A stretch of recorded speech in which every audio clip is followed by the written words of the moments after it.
di bagian keempat tentang virus, yaitu kita pelajari siklus hidupnya atau reproduksinya seperti apa. Nah, berdasarkan siklus hidupnya, virus itu kita bisa bagi menjadi dua macam. Ada virus yang punya daur hidupnya disebut daur litik, ya. Kemudian ada nanti yang disebut dengan istilah lisogenik, ya. Maka boleh disebut virus litik, boleh disebut virus lisogenik. Nah, untuk virus yang daur hidupnya berbentuk apa istilahnya yang berupa litik, ini bisa kita bagi menjadi 5 tahap atau 5 fase, teman-teman. Ya. Yang pertama disebut dengan istilah tahap penempelan. Tahap pertama ada suatu virus, ya, secara spesifik menempel di permukaan dari inangnya. Jadi di permukaan dari inang itu ada protein tertentu, protein khas yang dikenali oleh si virus, karena virus itu juga sifatnya spesifik memang, teman-teman. Ya. Jadi virus virus manusia ya menyerangnya manusia. Ya, nggak menyerang misalnya tanaman, ya, nggak menyerang bakteri atau menyerang hewan yang lain misalnya, ya. Menyerangnya spesifik misalnya manusia. Kenapa? Karena ada ada protein khas yang dia kenali, ya, di tubuh inangnya seperti itu. Maka tahap pertama ini dimulai dengan istilah apa? Penempelan, ya. Teman-teman boleh sebut dengan istilah adsorpsi. Ya, absorpsi artinya penempelan, bukan absorpsi. Kalau absorpsi penyerapan, teman-teman. Ini absorpsi, ya. Setelah menempel, ya, kemudian si virus menginjeksikan, ya, atau memasukkan, di antaranya kalau di sini tergantung jenis virusnya, tapi virus yang digambarkan di sini yang dimasukkan hanya materi genetik atau DNA-nya.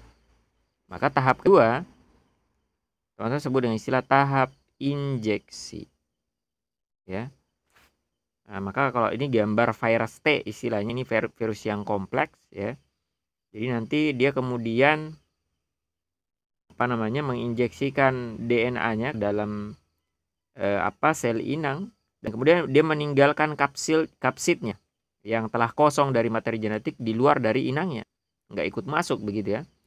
Kemudian dengan segera DNA dari inang itu kemudian dihidrolisis, ya, dirusak atau dipecah ya, teman-teman, ya. Ini kelihatan banget, ya. Nah, ini luar biasanya virus, ya. Kemudian dia akan mengontrol sintesis DNA, termasuk juga sintesis protein dari inangnya ini. Jadi dia akan memicu sintesis DNA-nya sendiri atau materi genetiknya sendiri, termasuk juga protein penyusun tubuh virus itu, ya. Maka dia mengontrol atau memicu sintesis materi genetik, ya. Ini tahapan ketiga, teman-teman boleh sebut dengan istilah tahap sintesis. Nah, apa yang disintesis? Terutama dua, yaitu materi genetik dari virusnya, baik itu DNA kalau dia virus DNA atau RNA kalau virus RNA. Ya, sintesis materi genetik inang sekaligus juga sintesis protein dari sintesis materi genetik dari virus, ya, dan sintesis sintesis protein dari virus.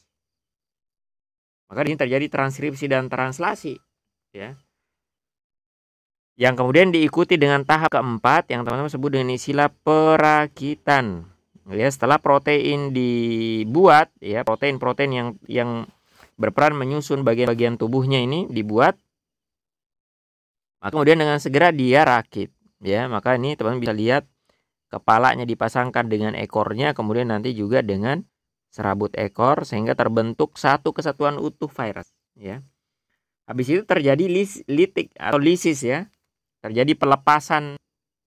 Tahap kelima, virus atau fage itu mengarahkan produksi enzim yang kemudian merusak dinding sel dari inangnya, kalau dalam hal ini bakteri. Kemudian memungkinkan air, ya, yang ada di luar bakteri itu masuk, Kemudian selnya membesar, menggembung dan akhirnya pecah gitu ya, melepaskan 100 hingga 200 partikel virus. Maka ini teman-teman boleh sebut yang istilah tahap kelima ini tahap lisis. Ya, kalau di sini tahap pelepasan ya.